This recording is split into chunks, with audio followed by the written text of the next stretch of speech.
Hello, everyone. I'm Dana Perino, along with Kimberly Guilfoyle, Juan Williams, Jesse Waters, and Greg Gutfeld. It's 9 o'clock in New York City, and this is The Five. We begin tonight with the latest out of Manchester, England, where last night a suicide bomber killed 22 and injured over 50 when he detonated himself as crowds exited a concert by pop star Ariana Grande. President Trump reacted to the bombing with a message to all terrorists. So many young, beautiful, innocent people living and enjoying their lives murdered by evil losers in life. I won't call them monsters because they would like that term. They would think that's a great name. I will call them from now on losers, because that's what they are. They're losers. And late this evening, British Prime Minister Theresa May warned there could soon be more attacks to come in the United Kingdom. The threat level should be increased for the time being, from severe to critical. This means that their assessment is not only that an attack remains highly likely, but that a further attack may be imminent.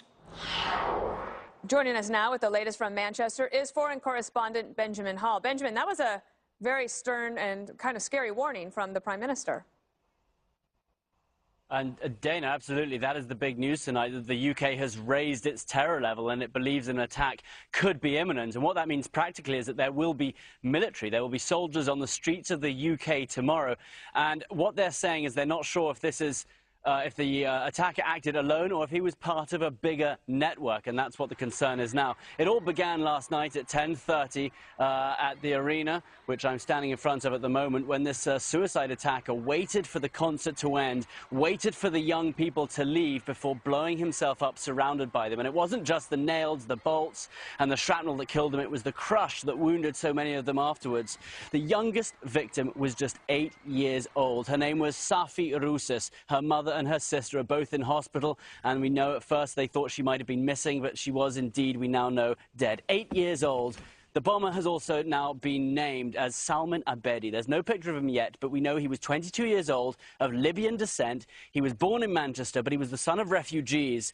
Now, forensic teams today searched properties around the city. They carried out a controlled explosion, and they also arrested a 23-year-old man. And it's still unclear what connection he had to this, but we do know that Abedi had come back from Libya just recently, and that's going to be a connection that people will look at very closely.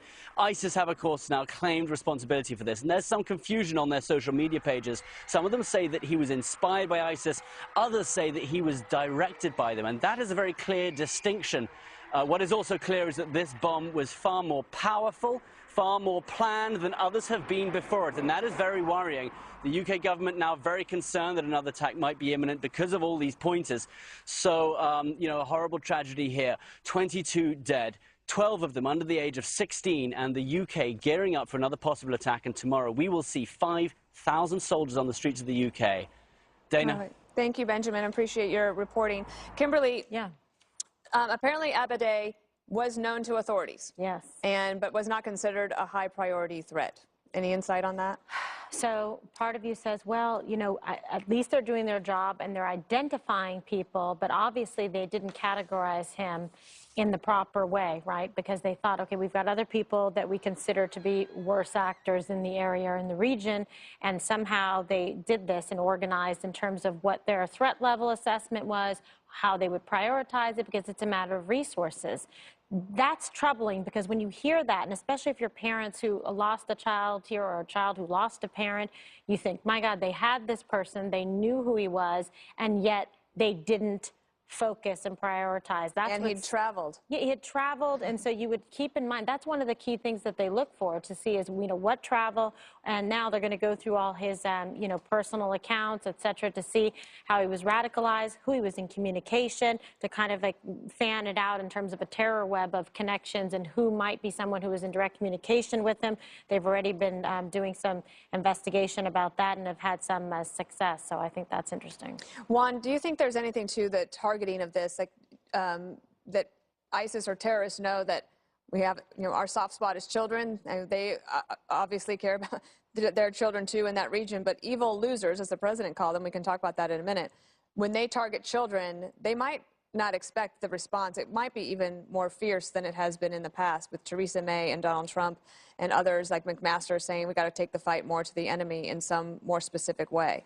I'm not sure how you take the fight to the enemy more effectively. The question is, he and several others, British citizens, have gone back to jihad, right? I guess. I don't know why he went back to Libya, but then they come back home. And so do they gain training when they go away and come back home? And it's even more pronounced in France and in Germany. They have more of these people who left and then came back. So when we talk about soft targets, it just has the impact, on me of making me more fearful for what will happen. You go to the ball game or you go to the theater. We know about what's happened in movie theaters in this country, but I mean, you think about the concerts, the recent concert, there was one in, obviously, France, not so long ago, but you think about the Bataclan. The Bataclan, these kinds of soft targets with young people, people who are enjoying life, people who have so much to look forward to, people who are so loved by parents. I mean, you got to protect them. And so the thing is, I think you can't give in to the fear, but you have to be effective in terms of taking steps. I don't know what you can do, because I'm told that this fellow's footprints in terms of online activity, which is what I think this, even as you shrink their overseas footprint and people go back home, well, then it's, in essence, they start to, metastasize. They start to become a cancer, and they get the online instructions. And in fact, Congressman McCall, who's the House Homeland Security Committee chairman, he was on Fox earlier. Jesse, I want to take a listen to this and then respond. Is this a foreign fighter trained in the caliphate that has come back to Europe to conduct terrorist attacks? Or is it the other individual who has been radicalized over the internet, been told from Raqqa, Syria, from the mothership to conduct attacks? Either way, it achieves the same result. Yeah, that was what stuck out for me, is that it achieves the same result. Right, at least he's not calling him a lone wolf like they've been calling him for the last 8 years. You picked up on something. If someone is a UK citizen and then goes to a place like Libya or Iraq or Syria or Afghanistan and then comes back. And is already known to authorities. Yeah, and then, so maybe put him on some sort of probation, maybe have him check into a probation officer, keep a little more tabs on him, maybe offer rewards for tipsters, patriotic Muslims in Manchester to rat out bad guys if they think that there's something wrong going on. Some of these radical clerics get to spew hate speech over there. There's different laws. Maybe they need to do something about the laws over there. Maybe more surveillance, maybe get some more spies or some more undercover agents in these areas, because whatever they're doing now isn't working. There's been a lot of blood shed in Europe over the last couple of years. I haven't seen a big speech. I haven't seen a new coalition. I haven't seen a big military push anywhere. I remember after 9/11, Bush went to war in Iraq and Afghanistan. He set up black sites. He waterboarded people, enhanced surveillance. Nothing like that, at least from my understanding, has been done in Europe. And you get to a point where you say, how much death is Europe going to tolerate?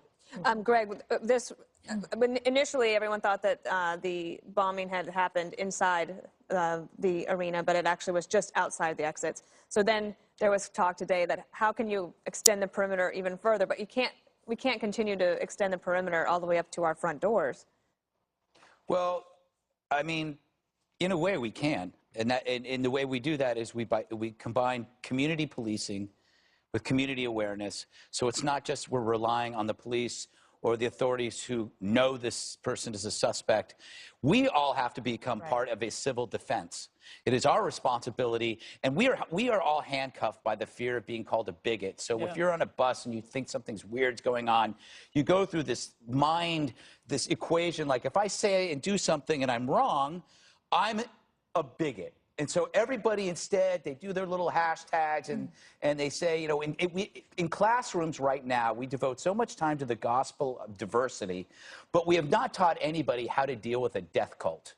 And it seems to me that it would be far more valuable use of time if you sat young people down and you told them about this virus, because it is a virus. We hear the same story about this type of guy over and over again. He's young.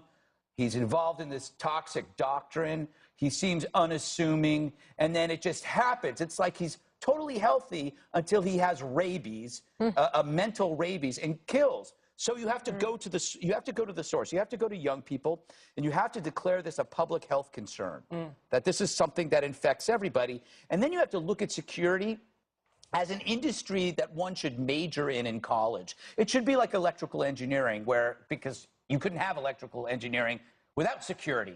But security should be as big as any kind of industry, whether it's entertainment or academia or media. Security should be something that you want to get into and that you want to be trained and then create. It should be $1 trillion industry of people who want to fight probably the biggest fight of their lives. We devote too much time avoiding this fact. We're dealing with a religion which may be perverted to believe that you either join us or you die. Right. It's not a territorial fight. And the reason why they pick kids is because they want you to join the fight, so we should indulge them. But, you know, Dana, when you said about expanding the perimeter and everything, when you think about airports and if they look for, like, soft targets, like this is the ultimate soft target. So many people said this because you had children there, you had parents coming to pick them up. It's just so horrifying. It just defies any sense of humanity.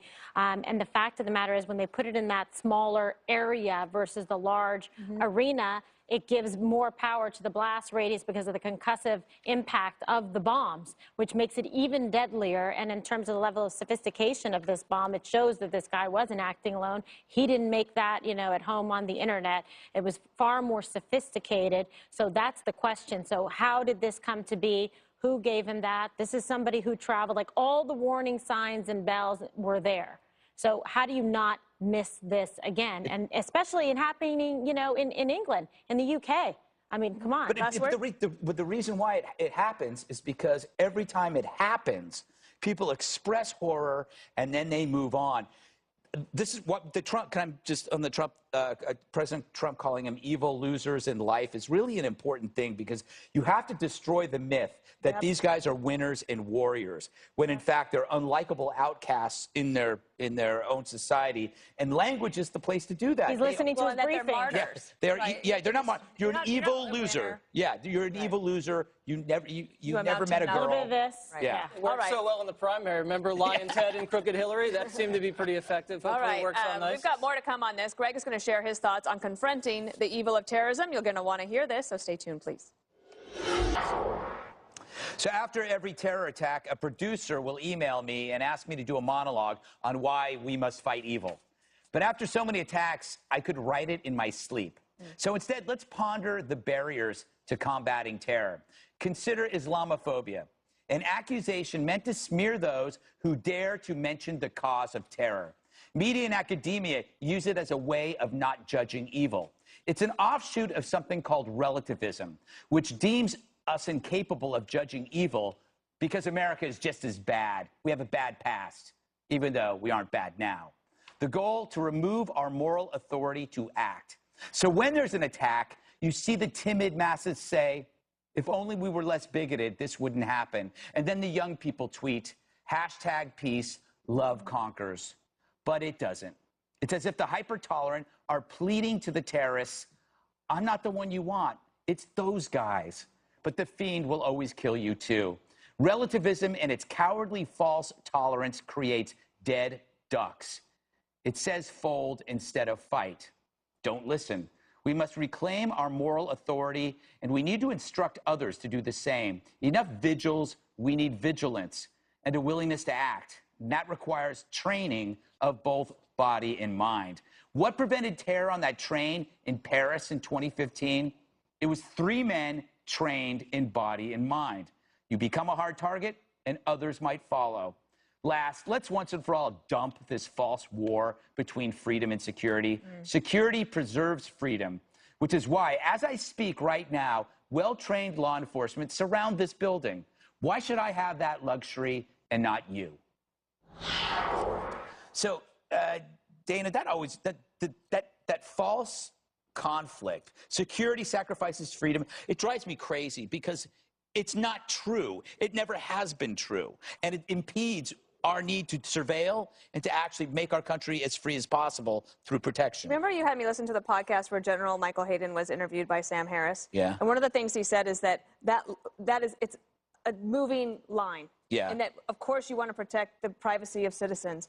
And then 9/11 happens. You think, well, how do we prevent that from ever happening again? And what are the tools available to us, and how do you do that? And maybe as an American public, we say, well, that line just moved a little bit this way because we need more of intelligence in order to help protect us. And then maybe it goes back the other way. But right now, I think that what you have is that you get these homegrown bombers. I don't think that they're lone wolves because they're all interconnected somehow on the internet. Then you also have the idea that they have the capacity to actually raise money. So ISIS, I know that we are degrading their abilities in Syria, but we got to do a lot more. And then you had the bigger problem, which is this is a generational war, and it's a war of ideas. So our ideas have to be better. Our idea can't be, we're not good enough, or we used to be bad, therefore we kind of deserve this. I actually like the tough talk from President Trump today, and I also like that he was very realistic. He said, they are evil losers, and we will have more of them, but make no mistake, they are losers. Yeah. But he said, we will have more of them, and I think that we have to understand he's very clear-eyed about the threat, and he's the leader of the free world, and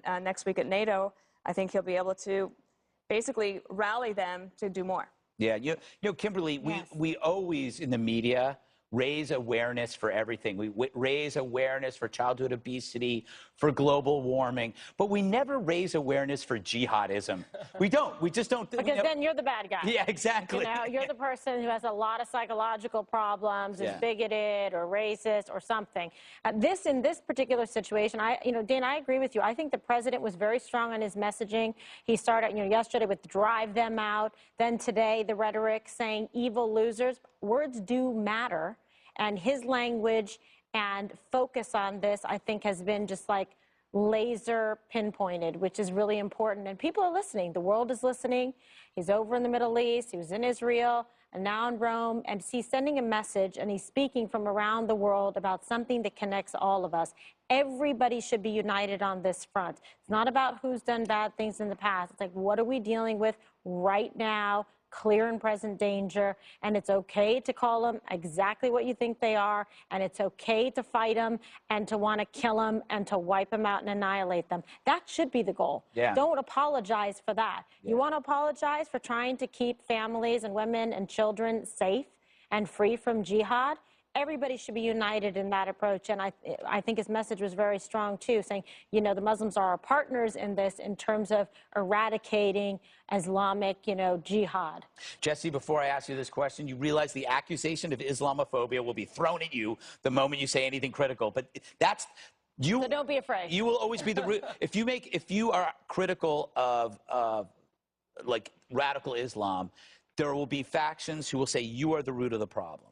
Well, this has nothing to do with Islamophobia, and the people that are talking about that don't understand that the victims were English girls, okay? The person that perpetrated it was Islamic. And I also heard somebody on MSNBC, Katie Kay from the BBC, say that we have to get used to terrorist attacks like this. No, we don't. Try telling that to the mom of the 8-year-old. Also, you have Katy Perry was asked what her reaction was. How do we address terror? Yeah. And she said, we address terror with love and open borders. Yeah, no borders. Now is not the time to listen to this. We need clarity. We need vision. The last 8 years has been very wishy-washy. They've made up language like workplace violence. They've talked about gun violence. They've underestimated the JV team. They've done everything they can to excuse it, not even saying radical Islam. So I think it's very refreshing to have a president now that really pinpoints the evil for what it is. Somebody should write a song about it. That's what we need, musicians. Yeah, I would call the song simplicity and simple-minded thinking, because let me ask you a question let me finish this point, Greg. This is a totally different situation, and everybody here is saying, oh, yeah, we just need tough language. Well, President Trump was over there in Saudi Arabia, the source of the 9/11 bombs. I didn't hear him talking about radical Islamic jihad like the right was pushing on President Obama. Instead, realizing the circumstance today, he's talking about these folks as juvenile losers and the like. I think that's redefining our concept of what is taking place. Because you got to remember, to me, you got to go back. President Bush invaded in the response to 9/11. President Obama comes in, he says, you know what? We want to make it clear. We're pulling troops back. We're going to deal with this differently. We're going to talk about the ideology, right? We're going to make sure you don't think. And both President Bush and President Obama said, not a war against the Islamic world. Well, he retreated from Iraq and then let ISIS take over. That war was won. That is not true. That war was won by Bush and Petraeus. Even Joe Biden said the war was won. That's the ridiculous. president for handing over I think, though, that what we are dealing with at the moment is we've had a changing circumstance in Syria, where we have this open warfare. We've had a changing circumstance in Libya, and this young man is linked to Libya.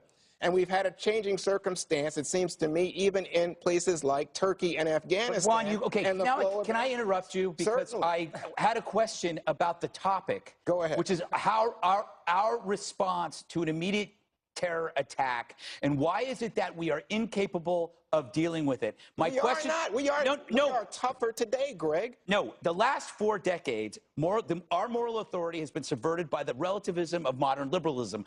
Our society is always the root of the problem. That is why when you go on Twitter and when you listen to the left, it's always, no, don't jump to conclusions, no, peace and love. That's the problem. No, so don't jump to conclusions is smart. Because what you want to do is identify your real opponent and stop and unless it's a hate crime. The real opponent is an Islamic terrorist. Hate crime, then obviously it's real. My point is, we are incapable of calling this what it is, and we can't fight it because of the modern left's ability to handcuff people with this liberal guilt. We cannot call it what it is. I think you might enjoy saying it's liberal guilt. But of course it is. I don't think it's liberal guilt. And I've been victimized by it myself in terms of saying I was afraid of people dressed in Islam. I get so you're an example. But what I want to say to you, I don't think that's what's stopping somebody like this guy in Britain. This guy and the idea of they're not chasing them down for fear of being called a bigot. They would be delighted. Look, Britain has so much surveillance. They would be delighted. But Juan, what happened in San Bernardino? The neighbor didn't rat the guys out across the street because he was afraid of being called a bigot. No, you know what? That's a fact. I think a lot of people after the fact are easily retreating. What about the Belgian police? Retreating into what about the Belgian police who can't raid because of a curfew? Look, because they can't have hurt people's feelings. I think when you have destructive, indiscriminate violence, it's hard to stop. And we have hardened our targets. We have done a lot. They're not hard enough. All right. Well, I don't know. I don't want to give up my privacy. I don't want to give up my rights. There you go. That's the false conflict. That's what I was just saying. Is that, well, never mind. All right, we got to move on. Great point. Directly ahead, what does the Manchester terror attack mean for our safety here in the USA? More of that analysis. Last night is raising serious concerns about America's ability to stop an attack on this side of the pond. Joining us now with a report on the threat level in the United States is Chief Intelligence Correspondent Catherine Herridge. Good evening, Catherine. Well, thank you, Kimberly. A U.S. government official tells Fox News that the evidence strongly suggests this 22-year-old suspect in Britain was coached and trained for the operation either online or by a terrorist operative. The official said key elements of the plot show experience and premeditation, calling the bomb's explosion at the concert hall's high-traffic exit perfect placement designed to maximize casualties. Tonight, investigators are focused on a possible support network and whether the attack was inspired by, enabled, or directed by a foreign terrorist organization.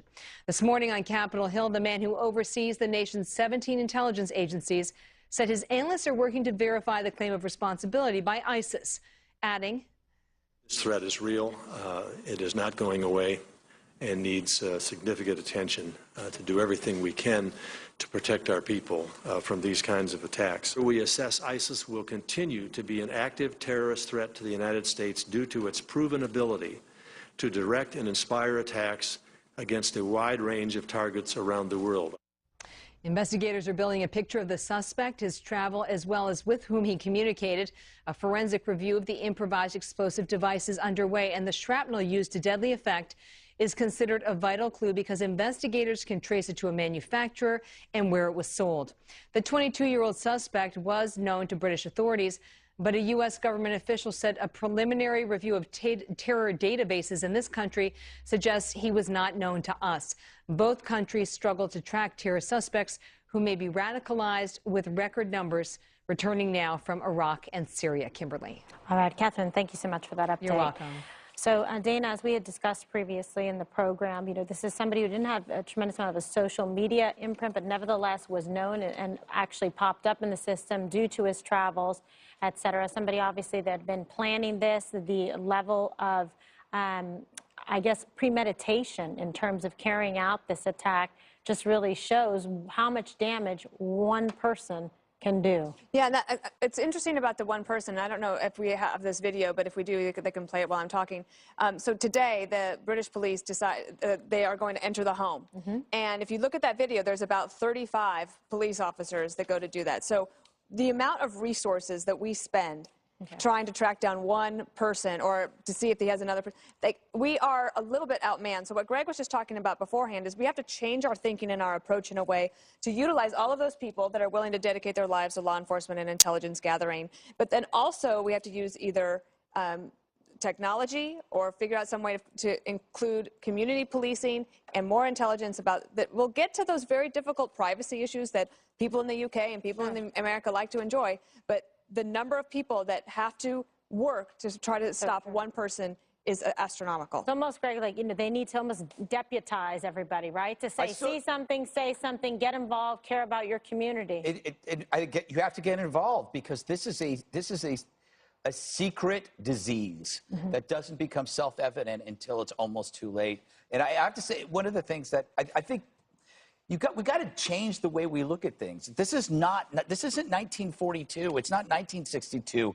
You have a radical movement that has an apocalyptic goal. You have technology married to terror. And the more you kill, the quicker you get to heaven. So it requires an adult-sized view of security and surveillance. You can't keep throwing that Benjamin Franklin quote at me, purchase safety. If you give up liberty to purchase safety, it means you deserve neither.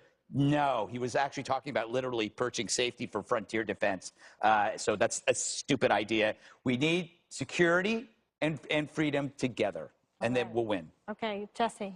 The most popular baby name in London right now is Mohammed. And the Muslim population in the United Kingdom has increased about 1.5 million over the last 15 years. This guy, British citizen, but son of Libyan refugees. Now, if I was living in Libya and under Gaddafi, I'd probably try to leave too, but you have to be smart and compassionate about your immigration policy. If America's a melting pot, we can kind of control the ingredients that we bring in.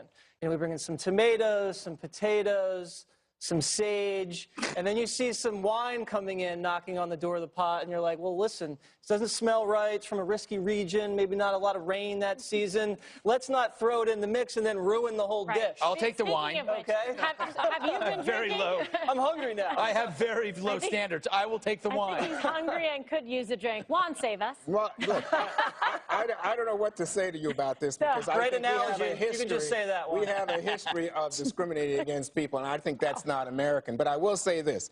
I think what Dan Coates said today was so important, that the terror threat is not going away. We can minimize it, and here's why it's not going away. Because homegrown terror, people who are citizens, in Britain is this guy, here in the United States, as we've seen, San Bernardino, I could go on, that's the threat right now, especially with the internet as an entree, as a portal, if you will, for spreading this kind of crazy disease and training. So the question is, how do you respond? And I think that's the challenge today. Do you stop people from coming in? I don't know that that's the way. I think that's part of the should be a haven.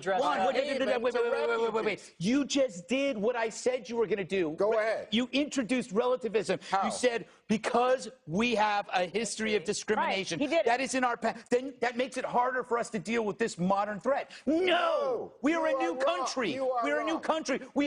This history of discrimination is in the past. No. People, oh yes. Oh yeah. People have the freedom for education, for jobs. When you throw that out there, it prevents people from making the gutsy move and saying it's time to act. You can't just say, oh, we have a history of discrimination, so we can't deal with this problem. No, yes. We have a real history, especially when it comes to Muslims. And this is at stake right now in our courts, where President Trump has proposed You are playing into this Islamophobia. Oh, no. Phobia. You are playing a simple-minded game that's very dangerous. No, it's not. No, why? Because I'm talking tough? No, apparently, that's all you're doing. Because Donald Trump talked tough, and he was embraced warmly by 50 Muslim leaders. We were told that we called a spade and said it was radical Islam, that all the Muslims would hate us. No, Trump shows up there, and they're all happy. Yeah, and guess what? Giant Trump didn't call them everywhere. radical radical Islamic terrorist, did he? He said No, Islamist terrorism. No, it's pretty close. Islamist terrorism. And he said drive them out. Islamic terrorism is what he said. He didn't use that language. He used Islamic terrorism. And guess what? He didn't talk about, I'm banning all Muslims from coming to the country. And he certainly didn't use that language in Saudi Arabia. Arabia. Climate change because was that a wasn't threat than terrorism. That wasn't the intention to begin with. It was to basically make sure that we have adequate security measures to properly vet people coming from high-intensity areas and regions that have terrorism. We wouldn't have it in the two courts that have already stopped it, and the third court that looks like it's going to stop it. Every time you begin with "we have a history of discrimination," you take the legs out of any progress. Right. It's an argument that because your next step you say we have a history of discrimination, and then you go, I don't really know what we can do about this because you just laid the defeat. No, we don't, because we have real steps that identify real terrorists, and that's why we have been successful in stopping another 9/11. I have to drive us out. Up ahead, some stunning examples of media bias. You won't believe them. We've told you about a new Harvard study that shows President Trump receiving an overwhelming amount of negative coverage.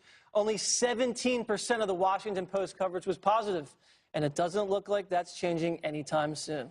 Here's what the Post's executive editor had to say this morning.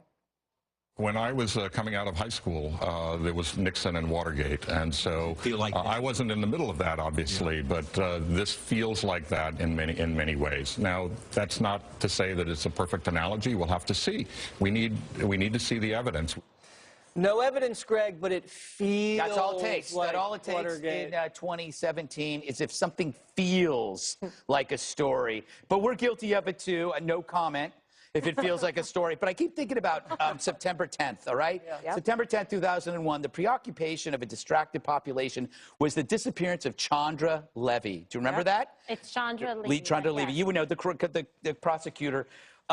Then September, that happened in May of 2001. It went on forever. It was on every news channel, and then suddenly, boom, 9/11. Even though we knew that the World Trade Center had been bombed in 93, but we just kind of let it, we just moved on. We moved on. We went on with our lives, which is what everybody says you're supposed to do, and it ended up with 9/11. I get the importance of the Russian story. I totally understand it. There should be an investigation.